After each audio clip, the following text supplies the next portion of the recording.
Big boss ಮನೆಯ weekend ಈಗಾಗಲೇ ಮುಗ್ದಿದೆ, ನಿಮಗೆ ಗೊತ್ತು. ಸೊ ವೀಕೆಂಡ್ ಮುಗ್ದಿದ್ದು ತುಂಬ ಬೇಜಾರಾಯಿತು. ಯಾಕಂತ ಹೇಳಿದರೆ ಮನೆಯಿಂದ ಆಚೆ ಹೋಗಿದ್ದು ರಜತ್ ಮತ್ತು ಚೈತ್ರ ಅವರು. ನಿಮಗೆಲ್ರಿಗೂ ಕೂಡ ಗೊತ್ತಿರ್ಬೋದು, ರಜತ್ ಅಂದ್ರೇ ವೈಲ್ಡ್ ಕಾರ್ಡ್ ಅಂತ ಹೇಳಿ ಕರೀಲಿಕ್ಕೆ ಶುರು ಮಾಡಿದ್ದಾರೆ ಕರ್ನಾಟಕದವರು. ಯಾಕಂದರೆ ಬಿಗ್ ಬಾಸ್ನಲ್ಲಿ ವೈಲ್ಡ್ ಕಾರ್ಡಿಗೆ ಬಂದು ಮೊದಲನೇದಾಗಿ ಫೈನಲ್ ತಲುಪಿದಂತಹ ವ್ಯಕ್ತಿ ಅಂದರೆ ಅದು ರಜತ್. ಯಾಕಂದರೆ ನಾನು ಹನುಮಂತನ ಹೆಸರನ್ನು ಕೂಡ ತಗೊಳ್ಬೋದು, ಬಟ್ ಹನುಮಂತು ಬಂದಿದ್ದು ತುಂಬ ಬೇಗ ಬಂದರು. ಯಾಕಂದರೆ ಯಾರಿಗೂ ಎಕ್ಸ್ಪೆಕ್ಟ್ ಮಾಡಿರಲಿಲ್ಲ ನಮ್ಮ ಜಗ್ಗು ಮತ್ತು ರಂಜಿತ್ ಅವರು ಹೊರಗಡೆ ಹೋಗ್ತಾರೆ ಅಂತ. ಆ ಸಮಯದಲ್ಲಿ ಹನುಮಂತನನ್ನ ತಂದು ಒಳಗಡೆ ಹಾಕಿದ್ರು. ಅದು ವೈಲ್ಡ್ ಕಾರ್ಡ್ ಎಂಟ್ರಿ ಅಂತ ಅನ್ಸ್ಕೊಂಡ್ರು ಕೂಡ ಆದಷ್ಟು ಬೇಗ ಬಂದಿದ್ರು ರಜತ್ ಅವರಿಗಿಂತ ಮುಂಚೆ. ಸೊ 50 ದಿನಗಳ ನಂತರ ಬಂದಂತಹ ರಜತ್ ಅವರು ಫೈನಲ್ಗೆ ಬರಬೇಕು ಅಂದರೆ ಅದು ಸಾಮಾನ್ಯದ ಮಾತಲ್ಲ. ಬಿಗ್ ಬಾಸ್ ಇತಿಹಾಸದಲ್ಲೇ ಏಕೈಕ ವ್ಯಕ್ತಿ ಅವರು ಅಂತ ಹೇಳ್ಬೋದು. ಸೊ ಅಂತ ರಜತ್ ಈ ಬಾರಿನೂ ಕೂಡ ವೈಲ್ಡ್ ಕಾರ್ಡ್ ಎಂಟ್ರಿಯನ್ನ ಕೊಟ್ಟಿದ್ರು. ಆ ವೈಲ್ಡ್ ಕಾರ್ಡ್ ಎಂಟ್ರಿಯಲ್ಲಿ ಅದ್ಭುತವಾಗಿ ಆಡಿದ್ರು.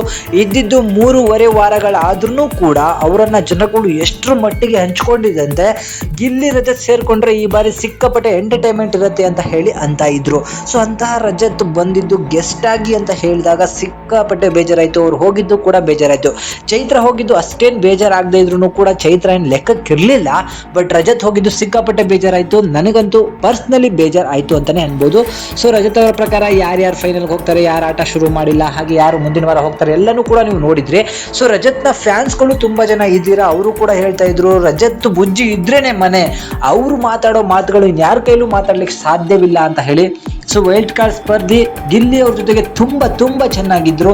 ಗಿಲ್ಲಿಯ ಪ್ರತಿ ಕಾಮಿಡಿಗೂ ಕೂಡ ಸಿಕ್ಕಾಪಟ್ಟೆ ಎಂಜಾಯ್ ಮಾಡ್ತಾ ಇದ್ದಂತಹ ವ್ಯಕ್ತಿ ರಜತ್ ಅವರು. ಸೊ ರಜತ್ ಮನೆಯಿಂದ ಆಚೆ ಹೋಗಿದ್ದು ಸಿಕ್ಕಾಪಟ್ಟೆ ಬೇಜಾರಾಗಿರುವಂಥ ಸಂಗತಿ. ಸೊ ಏನೇ ಆಗಲಿ ಬಿಗ್ ಬಾಸ್ ಅನ್ನೋದು ಒಂದು 100-120 ದಿನಗಳ ಆಟ. ಆ ಆಟ ಯಾವಾಗ ಬೇಕೋ ಅವಾಗ ಮುಗಿದು ಹೋಗುತ್ತೆ. ಸೊ ತುಂಬ ಬೇಜಾರಾಗಿರುವಂಥ ಸಂಗತಿ. ಮತ್ತೆ ಮುಂದಿನ ವಾರ ಎಲ್ಲರೂ ಕೂಡ ಫ್ಯಾಮಿಲಿ ರೌಂಡಿಗೆ ರೆಡಿಯಾಗಿ ಅಂತ ಹೇಳಲಿಕ್ಕೆ ಇಷ್ಟಪಡ್ತೀನಿ. ಯಾಕಂದರೆ ಮುಂದಿನ ವಾರ ಆ ಫ್ಯಾಮಿಲಿ ರೌಂಡ್ ಬರ್ತಾ ಇದೆ. ಜೊತೆಗೆ ಕಿಚ್ಚ ಸುದೀಪ್ ಅವರ ಮ್ಯಾಕ್ಸ್ ಮೂವಿನೂ ಕೂಡ ರಿಲೀಸ್ ಆಗ್ತಾ ಇದೆ. ಮುಂದಿನ ವಾರ ಯಾವ್ಯಾವ ರೀತಿ ಯಾರ್ಯಾರ ಫ್ಯಾಮಿಲಿ ಬರುತ್ತೆ, ಯಾರ್ಯಾರಿಗೆ ಏನೇನು ಕಿವಿ ಮಾತನ್ನ ಹೇಳುತ್ತೆ, ಯಾರು ಆ ಮಾತನ್ನ ಕಿವಿಗೆ ತಗೊಂಡು ಆಟವನ್ನು ಬದಲಾಯಿಸ್ತಾರೆ ಅಂತ ಹೇಳಿ ಕಾದು ನೋಡಬೇಕಾಗತ್ತೆ.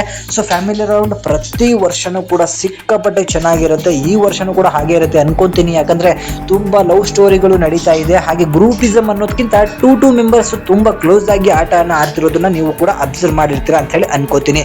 ಸೊ ಯಾರ ಫ್ಯಾಮಿಲಿ ಬಂದು ಯಾರಿಗೆ ಕ್ಲಾಸ್ ತಗೋಬಹುದು ಅಂತ ಹೇಳಿ ನಿಮಗೆ ಅನ್ಸುತ್ತೆ, ಅದನ್ನು ದಯವಿಟ್ಟು ಕಮೆಂಟ್ ಮುಖಾಂತರ ನನಗೆ ತಿಳಿಸಿ. ಹಾಗೆ ಮೊದಲನೇದಾಗಿ ಬರುವಂತಹ ಫ್ಯಾಮಿಲಿ ಯಾರ್ದಾಗಿರುತ್ತೆ ಅಂತಲೂ ಕೂಡ ನಿಮ್ಮ ಗೆಸ್ ಆಗಿರುತ್ತೆ, ಅದನ್ನ ಕಮೆಂಟ್ ಮುಖಾಂತರ ತಿಳಿಸಿ. ಏನೇ ಆಗಲಿ ಮ್ಯಾಕ್ಸ್ ಮೂವಿಗೂ ಅದು ಬೆಸ್ಟ್ ಅಂತ ಹೇಳ್ತಾ ರಜತ್ ಅವರ ಫ್ಯಾನ್ಸ್ ಎಲ್ಲರೂ ಕೂಡ ಈ ವಿಡಿಯೋಗೊಂದು ಲೈಕ್, ಶೇರ್, ಸಬ್ಸ್ಕ್ರೈಬ್ ಮಾಡೋದನ್ನ ಮರಿಬೇಡಿ ಅಂತ ಹೇಳ್ತಾ ಈ ವಿಡಿಯೋನ ಮುಗಿಸ್ತಾ ಇದ್ದೀನಿ. ಎಲ್ರಿಗೂ ಕೂಡ ಧನ್ಯವಾದಗಳು. ಶುಭ ದಿನ. Thank you.